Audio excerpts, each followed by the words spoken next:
प्रसारण मंत्री प्रकाश जावड़ेकर से भी मुलाकात की। शिवराज ने इस दौरान अमेजन प्राइम की वेब सीरीज तांडव पर बैन लगाने की मांग की। उन्होंने ओटीटी प्लेटफॉर्म्स को भी सेंसरशिप के दायरे में लाने की जरूरत बताई है। सीएम ने कहा कि ओटीटी प्लेटफॉर्म पर कड़ी निगरानी रखने की जरूरत है, क्योंकि इस पर अश्लीलता परोसी जा रही है, जो हमारे किशोरों को गलत दिशा में ले जा रही है।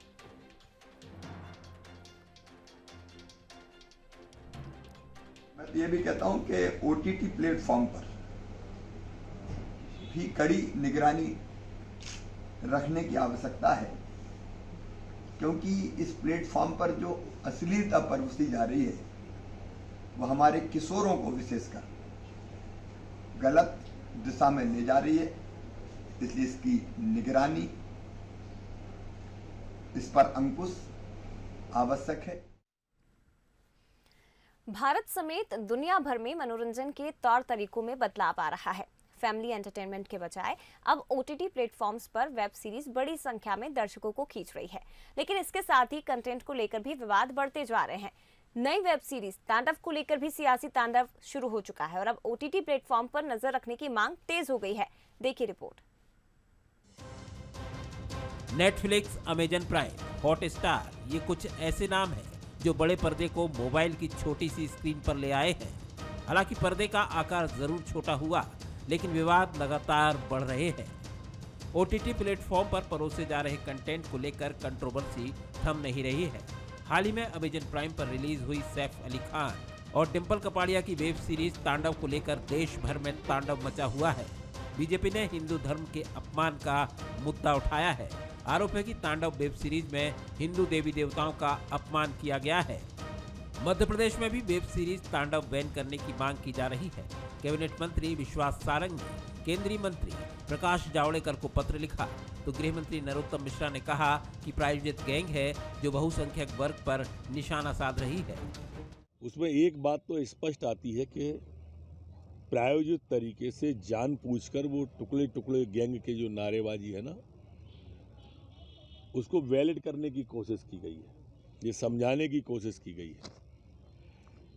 और उस गैंग का तो इतिहास ही भारत माता से लेके हमारी भगवान तक उन सब पर और बहुसंख्यक हिंदू धर्म की भावनाओं पर ठेस पहुंचाने की कोशिश है। बहुत दुर्भाग्यपूर्ण है कि बहुसंख्यक समाज की इस तरह से मखौल उड़ाया गया है, हमारे देवी देवताओं पर अनर्गल बातें की गई हैं, ये सहन नहीं किया जाए। जिस ओटीटी प्लेटफॉर्म पर ये वेब सीरीज रिलीज हुई है, हम उसके सीईओ को बड़े स्तर पर मेल कर रहे हैं और हम उनको कह रहे हैं कि यदि इस तरह के आपके प्लेटफॉर्म पर वेब सीरीज के माध्यम से हिंदी देवी देवताओं का मजाक उड़ाया जाएगा तो हम संपूर्ण अमेजॉन का बहिष्कार करेंगे।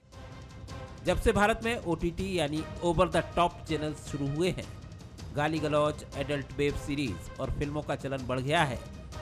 आज यहाँ बड़ी फिल्में रिलीज हो रही हैं, कारोबार कर रही हैं।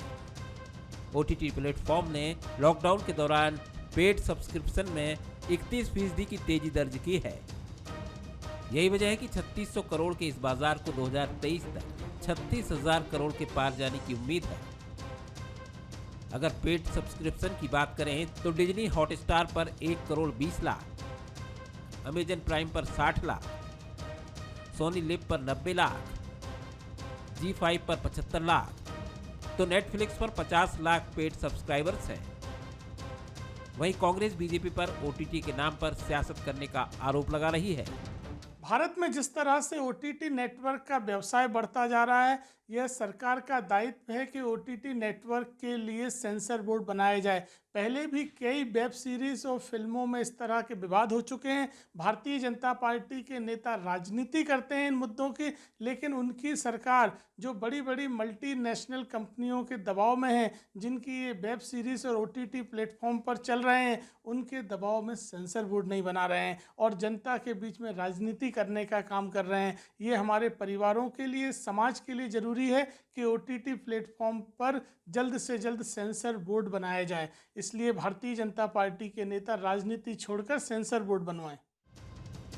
ये बात सच है कि अभी तक देश में ओटीटी पर निगरानी रखने के लिए भारत सरकार के पास कोई सेंसर बोर्ड या फिर कोई कानून मौजूद नहीं है।